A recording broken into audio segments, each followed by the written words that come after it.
안녕하세요. 김태훈의 현명한 투자자 방송 시작하겠습니다. 오늘은 삼양식품에 대해서 한 반년 만에 다시 말씀을 드리겠는데요.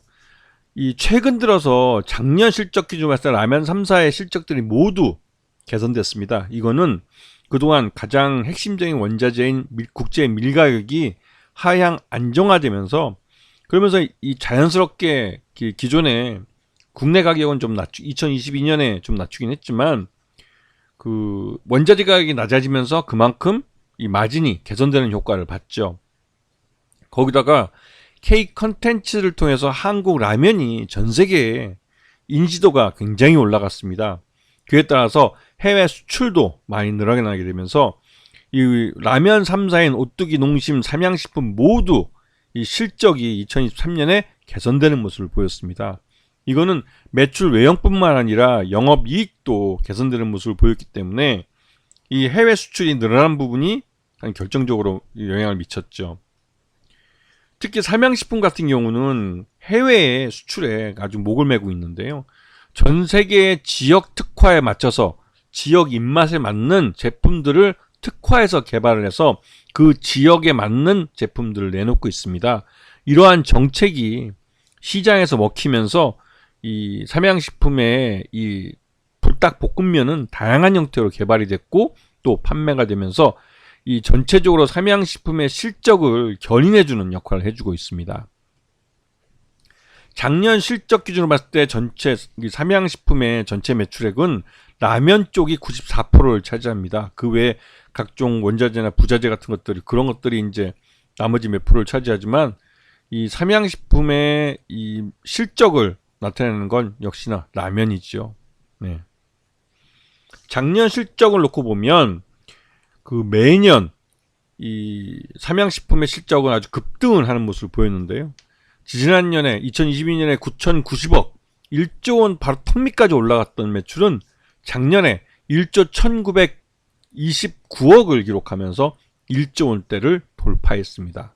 이렇게 1조 원대를 돌파하는데 가장 큰 공을 배운 건 역시나 전 세계적으로 지금 인기를 끌고 있는 불닭볶음면이죠.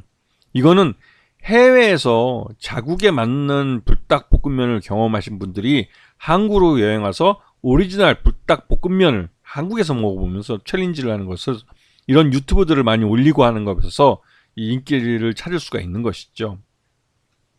자, 이 삼양식품의 최대주는 삼양 라운드스퀘어라는 지주회사로 이 회사가 34%를 갖고 있습니다. 그리고 그 외에 기타 이 오너 일가들 포함해서 45.18%를 갖고 있죠. 결코 적지 않은 지분을 갖고 있기 때문에 경영권은 굉장히 안정되어 있는 걸로 평가됩니다. 하지만 지금 이 삼양식품이나 다른 라면 회사들의 가장 큰 리스크는 정부의 지나친 시장 간섭에 있는데요. 이미 2022년에 정부가 물가 안정을 이유로 강제로 이 시장에 개입을 해서 가격을 낮추도록 했습니다. 그에 따라서 농심도 주력인 신라면을 6.9% 인하하기도 했고, 오뚜기도 스낵면이나 참깨라면, 진짬뽕 같은 기타 라면, 즉 주력인 진라면을 제외한 나머지 15개 라면 제품에 대해서 가격을 인하했습니다. 삼양식품도 주력인 불닭볶음면을 제외하고 삼양라면이나 짜짜로니 등 13개 제품에 대한 가격을 일부 인하하긴 했습니다. 그리고 나서 2023년에도 가격 인하 없이 그때 2022년에 인하한 가격 그대로 판매를 해왔는데, 지난 4월 10일 날 그 총선이 끝나고 나서 이 원달러 환율이 굉장히 폭등을 했죠. 즉 원화 가치가 그만큼 평가절하됐습니다. 그래서 삼양식품처럼 세계 불닭볶음면 같이 세계 글로벌 시장을 대상으로 판매하고 있는 제품들은 가격 경쟁력이 제고되는 효과를 볼 수 있겠지만, 가장 핵심적인 원재료인 밀가루를 수입해서 판다는 점에서 이 밀가루 가격이 다시 한번 불안을 보일 가능성이 큰 거죠. 이거는 이제 우리나라 원화가 약세를 나타내기 때문에 이 달러를 사서 해외에서 원자재를 사가지고 들어온다는 측면에서 이 원가에 부담이 되는 측면입니다. 그렇기 때문에 이 부분을 강조하면서 국내 가격을 인상할 가능성이 크죠. 물론 윤석열 정부에서 이 시장에 간섭을 해서 이게 이제 시장 왜곡을 만들어내는 건데요. 인위적으로 가격 인상을 막을 수도 있습니다. 하지만 앞으로 2년 동안 큰 선거가 없다는 측면에서 지난 2022년에 이미 가격을 한번 인하했던 것을 어느 정도 정상화시켜 줄 가능성이 크죠. 그러면 라면 가격이 오르면 이 라면 회사들은 즉각적으로 실적이 개선되는 효과를 봅니다. 이거는 뭐 그냥 아주 수학 공식처럼 생각하시면 돼요. 자, 원달러 환율이 올해 들어와서 지금 뭐 1310원대에서 지금 1400원을 터치할 정도로 단기간 급등을 하고 있습니다. 그만큼 원화 가치가 폭락을 하고 있다는 소리죠. 그렇기 때문에 이런 원화 가치의 폭락은 그만큼 수입 물가에는 부담이 되지만 수출하는 기업들에게는 가격 경쟁력을 높여주는 효과를 볼 수 있어요.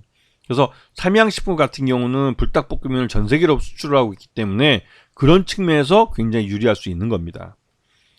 그래서 삼양식품 같은 경우도 올해 들어와서 주가가 계속 상승세를 나타내고 있는데 이거는 잠재적으로 가격 인상을 할 가능성이 있고 또 해외에서 이 원화가 약세를 보이면서 이 한국 제품의 이 달러 환산 가격이 가격 경쟁력을 갖기 시작했습니다. 그런 측면에서 삼양식품은 이런 수출 증가에 따른 실적 호전 가능성이 그 언제보다 높아진 거죠.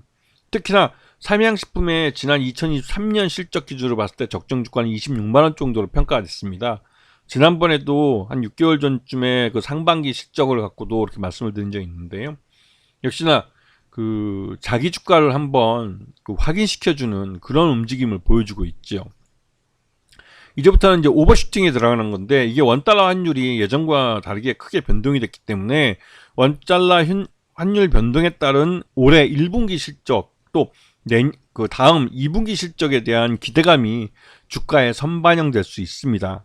결국은 주가라는 것은 실적에 따라 움직이는 거기 때문에 지금 이들 기업들에게는 이 원달러 환율이 비용이라는 부분과 그러니까 수출이라는 부분 양쪽에 걸쳐서 영향을 미치고 있죠.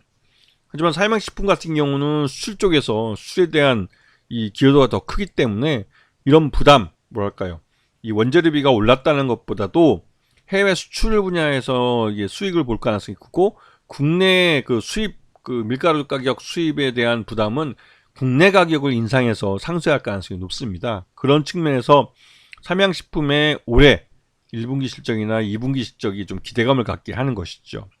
아시겠죠? 자, 오늘 방송 여기서 마치겠습니다. 감사합니다.